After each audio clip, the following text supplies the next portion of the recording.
So let me just tell you about our next presenter. Is Shantania Leggins. She's a licensed financial coach. She's the founder of Wealth and Elegance, which has a mission to bring Wall Street to Main Street. She's dedicated to empowering women with knowledge, tools, and confidence to build wealth and her well-being. She's the founder of Leggins Financial Architects, a full-service financial services firm. She manages a team of licensed and certified financial professionals who focus on making wealth building accessible, inclusive, and achievable. She has over 20 years of experience in the financial services industry, including roles at Deloitte and Touche audit firms and Entergy Incorporated. I give you Shantania Leggins. Awesome, awesome. Well, good afternoon. Thank you all so much for having me. I absolutely appreciate it. I never take it lightly when I'm asked to speak, but I'm going to go ahead and jump right on in because I want to be respectful of time. I love to start this off, Big Mama's house, building generational wealth. And I get the opportunity to just talk a few minutes about my sweet mama, the woman who taught me money. The reality is, by most people's standards of what we should do and what we shouldn't do, right? She probably checked some of those boxes of what you should not do. She was a teen mom. She got married at 16. She dropped out of school and ended up getting her GED. But despite all of that, she always had a burning desire to want to do more. And I happen to be the last of 4 kids. And at that point in her life, she had kind of started to figure out that she wanted so much more. And so she began educating herself. She began learning more. She always found herself in different meetings and, different entrepreneurship ventures. And me being the last kid, I always tagged along with her. And so as a result of that, I too started learning things about money and finance at a very young age. And so while she did make financial mistakes, she taught me some valuable lessons. One of them of which is not how you start, but how you finish. And her experiences really, really shaped my financial perspective because she came from humble beginnings. We came from humble beginnings. She never had all of the extra money for all of the extra things, right? And the one thing that she did for me, I would never forget, I was a junior in high school and wanted to go to the junior prom. And as mentioned, we didn't have all of the extra money to do the extra things. And she said, hey, look, you can go to the prom, but you need to buy your own dress. I had begun working at the time and I was like, okay, of course I hadn't saved enough money to purchase the dress. So she said, I will buy the dress, but you need to pay me back. And I said, okay. Well, when it was time to pay her back, she said, I'll make a deal with you.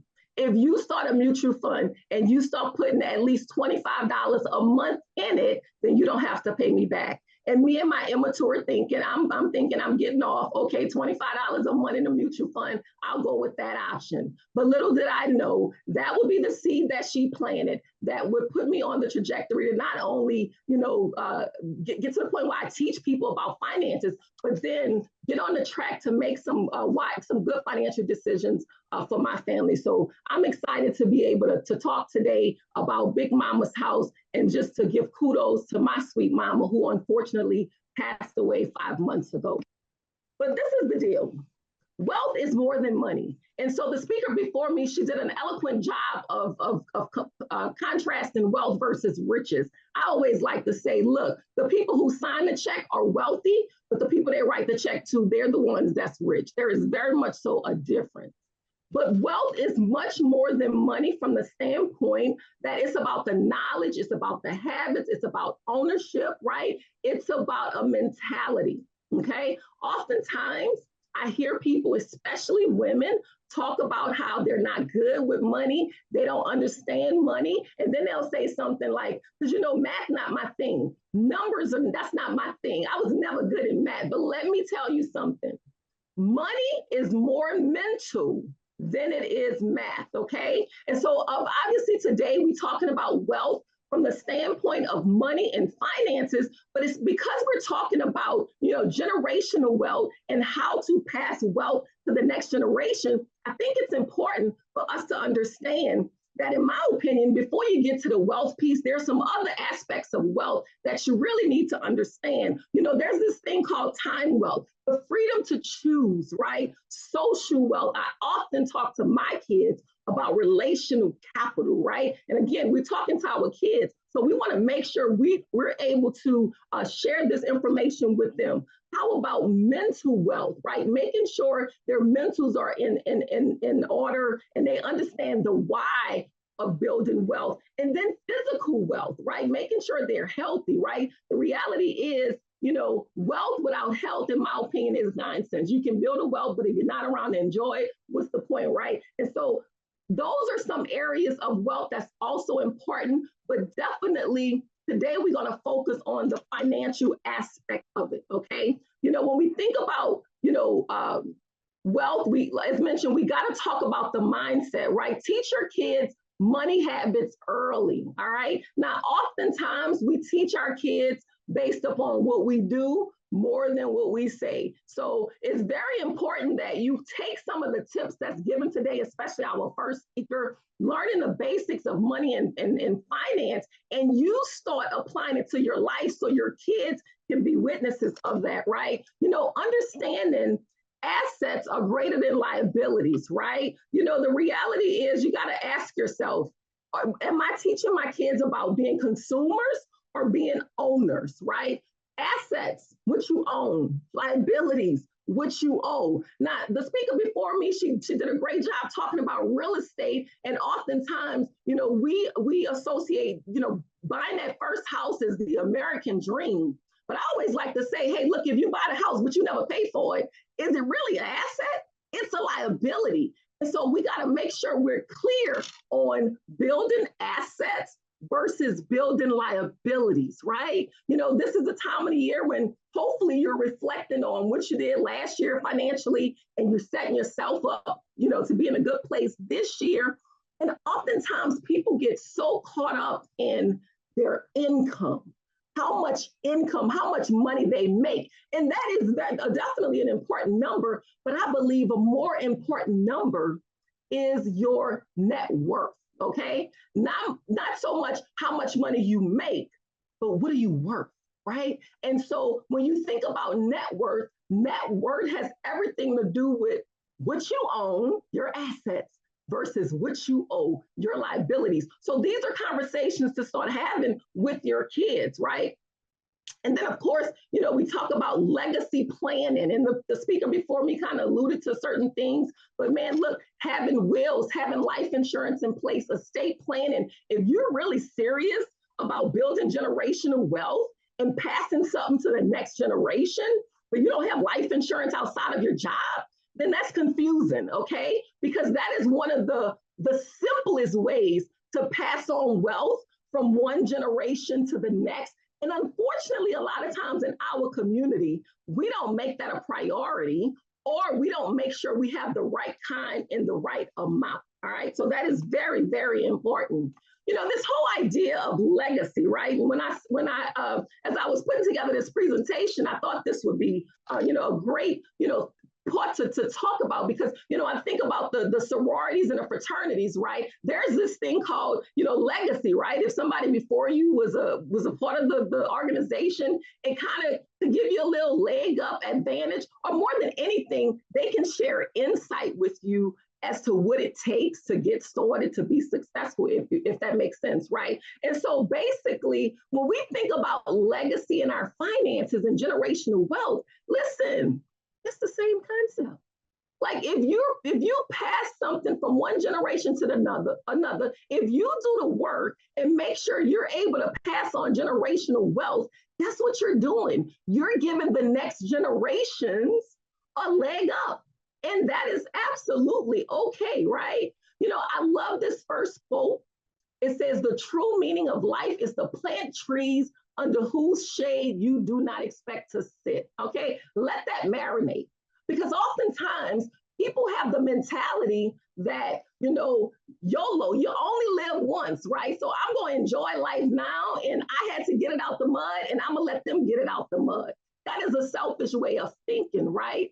But listen, understand that if you do the work now, be okay with the fact that if you do the work now, you may or may not get to see the fruits of your labor, and be okay with that. Because so many people struggle with the idea that, maybe you make the temporary adjustments today, right? Our first speaker talked about making some adjustments and sacrifices. Maybe you make the temporary adjustments today, and it allows the next generation to have a better financial lifestyle, a better life as a result of it. That is absolutely okay, right? Building wealth is about creating financial security for the next generation. Look, every dollar saved and invested today has the power to grow exponentially over time. And we're going to show you all something in a minute, how that works, right? The flip side of that deal is poor financial choices can create generational setbacks, but wise ones can create generational stability. Listen to me, ladies. It only takes one generation to get it right. It only takes one generation to change the financial trajectory of your family. It only takes one. Look, my question to you is, are you the one, or will your family have to look for another? All right? Look, our children and grandchildren, they should benefit from the seeds that we plant today. All right? And so let's talk about some money lessons that build generational wealth, right? Because I really believe that, leaving wealth and assets and inheritances is great. And if you can position yourself to be able to do that, that is wonderful. But you know what I understand? That's not going to be everybody's story. See, my mama gave me more information and knowledge than she passed on to me assets and inheritances. You understand that? But some money lessons that build generational one with ownership over consumption. I cannot stress that enough. Invest before you spend. Oftentimes I hear people say, you know what? I'm going to spend, I'm going to pay all my bills, and I'm going to see what I have left to save. That's the wrong thought process. How about you save and invest first and then spend? I know, y'all, that's a whole paradigm shift. But that's the way wealth is built, right? Compound interest is magic, all right? It is magic. You got to teach the importance of saving early. And because we're talking about the kids and building generational wealth, if your kids are young, guess what they have on their side? Time. And that is one of the components that make compound interest so magical. How about number 3? Multiple income streams matter. Like, that's the thought process that I believe you should be talking to your kids about now, especially the culture, the world that we live in today, right? The whole idea of, a good job, security, like that just flew out the window, y'all. It's gone, right? And so that doesn't mean that everybody has to be an entrepreneur or a business owner. I'm not saying that, but everybody needs to be entrepreneurial. Like, everybody needs to have multiple ways to make money. And so those are, conversations to have with your kids now. Encourage entrepreneurship, right? There's some things you can do now with your kids to get them excited about learning how to make their own money. Lemonade stands and, t-shirt businesses, walk the neighbor dogs. You would be surprised, or you wouldn't be, what you can teach your kids just by helping them become entrepreneurs now, okay? Number 4, credit and debt awareness. I think I heard the first speaker talk a little bit about this. Now, oftentimes we just, hear that credit and debt is just not, it can be bad. It can be. But if you teach them, if you first learn how to use it properly, and then teach your kids how to leverage it and make it work for them, that can be very, very beneficial, right? Yeah, we're going to teach them how to avoid the negative sides of debt, but there are some positive things that you can do to help give your kids a leg up, right? Give them a leg up, right? And the last one, how about this one? This is a big one for me, which is why I can get so excited about events like today. Normalize money conversations. In our community, sometimes, talking about money is taboo. Nobody wants to talk about money. Nobody don't want to talk about how much they make. They don't want to talk about how much they save, invest, none of that. But why? Why are we not having money conversations, right? Look, you can have age appropriate conversations with your kids, but when they become young adults, that should not be the first time they're hearing about some of these financial topics that some of us in our 20s, 30s, and 40s have no idea about. Make sure you're talking about these conversations. And I know for some people, it's going to mean you need to learn some new information so that you can talk about it, but it's okay. Even if you're not there yet, expose your kids, put them in environments, buy them books related to this stuff. Exposure expands expectations. If they're never exposed to money conversations, money, saving, investing, guess what? They won't, when they get to become adults, they're going to have to start from scratch, right? Make financial education a regular family activity, right? Just make it what you all do. Look, I got a question for you. How different would our communities look if generational wealth was the norm instead of the exception, right? And so, look, I want to show y'all this right quick, and I'm gonna kind of go through it real quick because I want to make sure I stay on time. This is a concept, y'all, that I teach my clients. And the reality is, most of the time, they had never heard of it before. It's called the Rule of 72. It's about compound interest. Albert Einstein says compound interest is one of the most powerful concepts in the universe, but few people understand. When we talk about compound interest, and it's another buzzword that you hear a lot of people talking about today, it's about getting interest on your money, interest on your interest, okay? It's just like your credit cards. Blink twice if you haven't had a credit card and you was trying to figure out, I'm making the payments on time, but this balance just looks like it's not going anywhere. That's compound interest, because that's how interest is calculated on credit cards with compound interest. It's working against you with credit cards, okay? When we talk about saving and investing money, compound interest works in our favor. So this is an illustration. If you was getting a 3%, 6%, 12% interest rate, okay?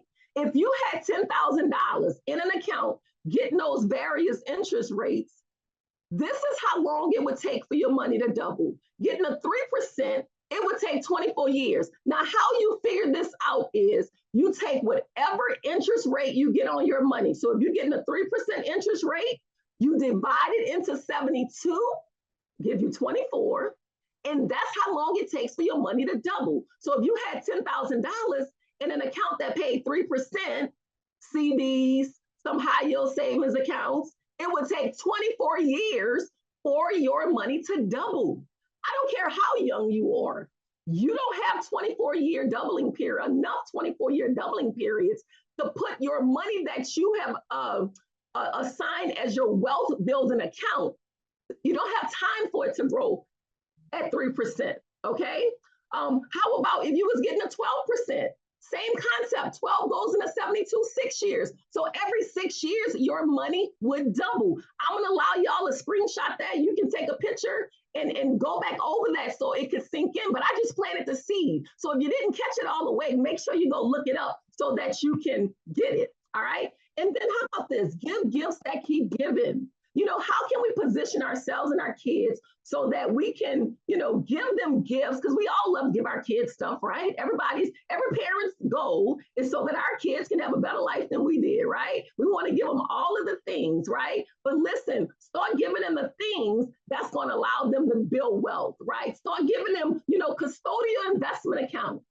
That is just a mutual fund, a brokerage account, a stock account that's for kids. That's all it is. Just like you would go open up a brokerage account for yourself, and UGMA is a brokerage account for kids. It has to have a custodian on it, so forth and so on. 529 savings plans. Everybody familiar with those? Those are vehicles that you can save money for college. Now, the custodial UGMA, you can use money. You can use that money for college as well, but you don't have to, okay? 529 plan It's specific to college. So you kind of need to use it for that.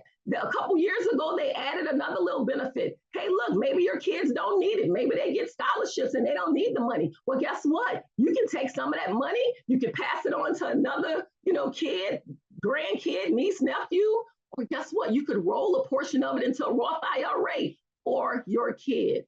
How about showing them stocks in their favorite companies? Instead of you buying them the latest tennis shoes, how about you go get them a couple shares of stock in that company, right? It's a paradigm shift, right? Entrepreneur starter kits. I alluded to that a little earlier. My daughter came to me at 12 years old. She's 20. And she said, what could I do to make some extra money? We don't believe in giving allowance just because you're our kid. Guess what? Because I'm setting them up for failure. That's not real life. You work, you get paid. That's the bottom line, right? Or you create you a business that can pay you whether you work or not, right? So at 12 years old, I said, you know what? You made pies for Thanksgiving. They were really good. How about you start making some mini pies and you can sell them at church? That's exactly what she did. That business, she doesn't do it anymore. Her little sister does it, and she plays club volleyball, which is very expensive. And I told her, guess what? You got to do your part. So on Saturdays, she make pies and she goes sell them. Entrepreneurship. Now, they all have desires, career aspirations, but guess what? They are learning entrepreneurship. They're learning that I can create my own money if I ever have to. Real estate contributions, right? Hey, look, that's another way that we can give them gifts that keep on giving. Down payments on the first homes, right? But in order for that kind of stuff to happen, you got to make sure you set yourself up. And then financial literacy books. Man, that's huge. Giving them the knowledge, right? As a result of my mom, right? Even though she made her mistakes, she's the reason why I started at 19. Our first speaker talked about The Millionaire Next Door. That book changed my life because what I picked up from that book was, guess what? Wealthy people do things differently. And that book is a game changer. I encourage anybody to read that book, right? Look, this is another example. I just wanted to show y'all real quick. This is a real life example of some clients. This client right here, they only ever saved $100 a month for their daughter when she was 3 years old. She's now a junior in high school. And they put about $25,000 in a custodial account. Today, that account is worth $38,000. They only put $100 a month, nothing more, nothing less, right? This example over here, another family. We started saving for him when he was about 10 or 11 years old. His mama, she started with $150. I think the most we've ever put was $200 a month. We stopped contributing in 2021 because he's too old now, but she's not ready to turn the money over to him. So we still let the money just sit there and grow. Total, she put $33,000. The account today is worth about $50,000, right? Each one of us probably spend $100, $200 or $300 on our kids a month, right? Look, at the end of the day, you got to take action. You got to take action. You got to take action. Building wealth starts now, right? And some things that you can do, hey, look, open up an investment account for your kids. Still today, 20, 30 years later, you can start a custodial account with $25 a month for your kids. Start having financial conversations at home. Start now. Choose wealth building gifts instead of traditional gifts for your kids. Yes, it's okay to have the traditional gifts, right? But look, make sure you are giving them gifts, I like to say, that keep on giving. How will you ensure that your family's financial future, it can either start with you, I'm sorry, how can you ensure that it doesn't end with you, but grows beyond you? Thank y'all so much for your time. I think the presentation will be sent out. This is actually a QR code if you ever wanted to schedule, had some more specific questions. But then over here, I think this How Money Works QR code, it's actually a video that I had created for my clients. It's about 15 minutes. It goes into more depth. It's 7 steps to how to build a solid financial house. I promise you, it'll be very insightful. Thank y'all so much for y'all's time.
Wow, Miss Charlotte, thank you so much for the nuggets that you brought forth today.